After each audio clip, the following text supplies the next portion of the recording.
All the stuff we have going on these days, it seems that most of us are looking for easy ways to get great meals on the table without spending all day in the kitchen. That's why today's safer to use pressure cookers and Instapots are so popular.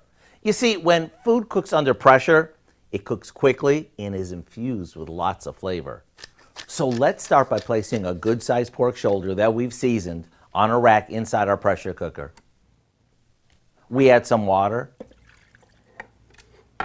lock the cover, and let it come to pressure. Then we let it simmer for a little over an hour, which is about a third of the time it normally takes.